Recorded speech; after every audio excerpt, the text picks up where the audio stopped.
बिस्मिल्लाहिर्रहमानिर्रहीम। अस्सलामुअलैकुम।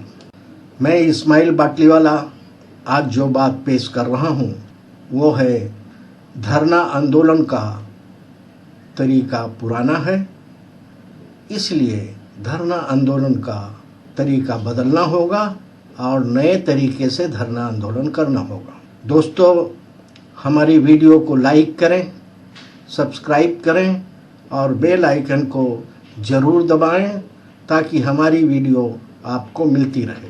देशवासियों, भाइयों और बहनों, पार्लियामेंट मेंबर, असेंबली मेंबर और महानगर पालिका और ज़िला परिषद के मेंबर जिनको हम चुनकर भेजते हैं, उनकी जिम्मेदारी होती है कि हमारे इलाके की निगरानी करें और हर उस सरकारी सुविधा को लागू करवाएं जो इलाके के सभी नागरिक के लिए बेहतर हों, और हर उस सुविधा को ना होने दें जो हमारे इलाके के लिए और सभी लोगों के लिए बेहतर ना हो।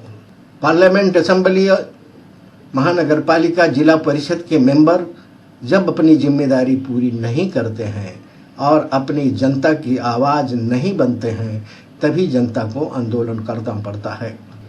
देशवासियों, आप लोग आज़ादी के बाद से ही अपनी बहुत सी मांग को लेकर जंतर मंतर और आज़ाद मैदान जैसे मुकाम पर और सड़कों पर और देश भर के विधानसभाओं के पास सरकार के सामने धरना मोर्चा करते रहे हो, मगर आज तक कोई भी सुनवाई नहीं हुई है।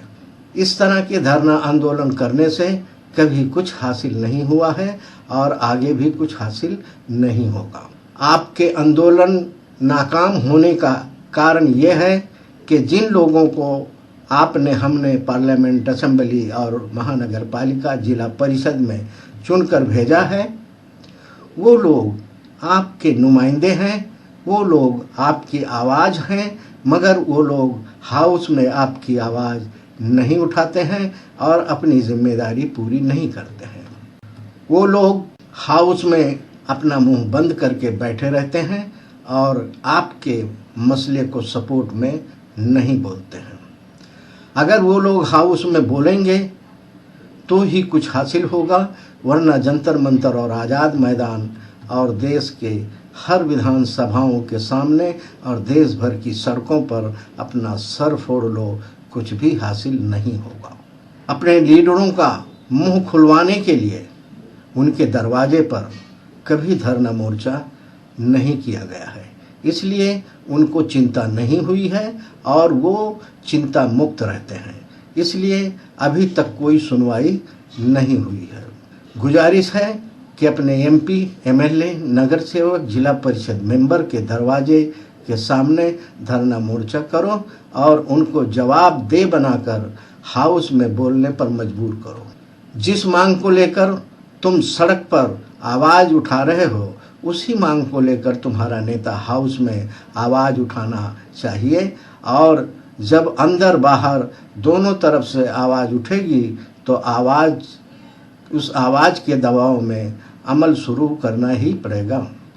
जब धरना आंदोलन लीडरों के दरवाजे पर करोगे तभी तो उनकी जवाबदेही होगी और वो आपकी आवाज़ के मकसद को अपने मुकाम तक पहुंचाएंगे।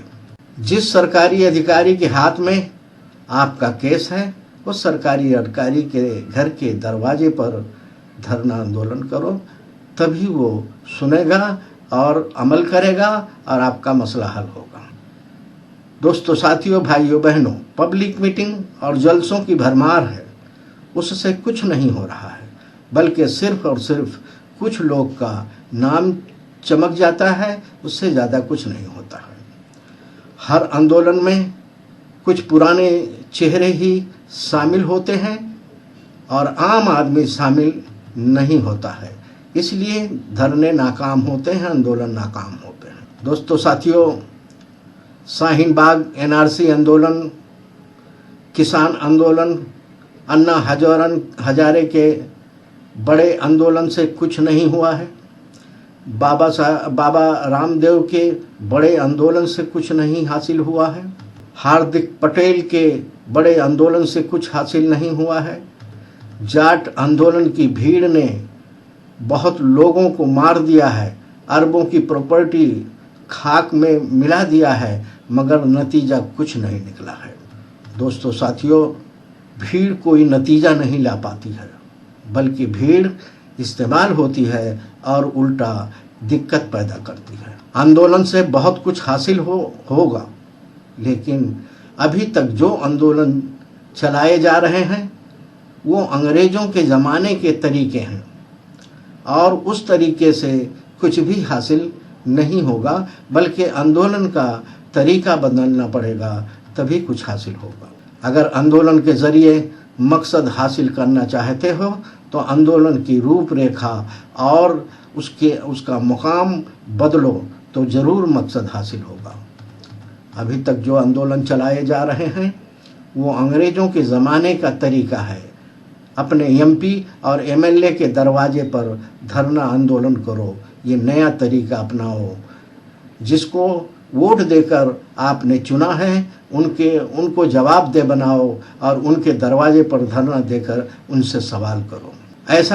ऐसे आंदोलन की बुनियाद डालनी होगी जिसमें आम आदमी शामिल हो सके, मजदूर अपनी मजदूरी करते हुए आंदोलन में शामिल हो सके, महिला अपने घर परिवार अपने बच्चों को संभालते हुए आंदोलन में शामिल हो सके, दुकानदार अपनी दुकान चलाते हुए आंदोलन में शामिल हो सके, डॉक्टर अपने मरीज को देखते हुए आंदोलन में शामिल हो सके, टीचर क्लास चलाते हुए आंदोलन में शामिल हो सके, किसान अपने खेत में रहकर आंदोलन में शामिल हो सके, खेती में काम करने वाले मजदूर आंदोलन में शामिल हो सके, ड्राइवर अपनी गाड़ी चलाते हुए आंदोलन में शामिल हो सके, हाकर्स अपनी फेरी करते हुए आंदोलन में शामिल हो सके, मुसाफिर अपने सफ़र में रहते हुए आंदोलन में शामिल हो सके, कारीगर अपने कारखाने में काम करते हुए आंदोलन में शामिल हो सके, घरों में काम करने वाले लोग आंदोलन में शामिल हो सके, चौकीदार अपनी चौकीदारी करते हुए आंदोलन में शामिल हो सके, सफाई का काम करने वाले सफाई कामगार सफाई करते हुए आंदोलन में शामिल हो सके। साथियों दोस्तों, मुद्दा जिस नवैयत को होगा और जिसके संबंधित होगा उस नवैयत का और उसके संबंधित ही आंदोलन की रूपरेखा बनाना होगा और उसका मुकाम बदलना होगा।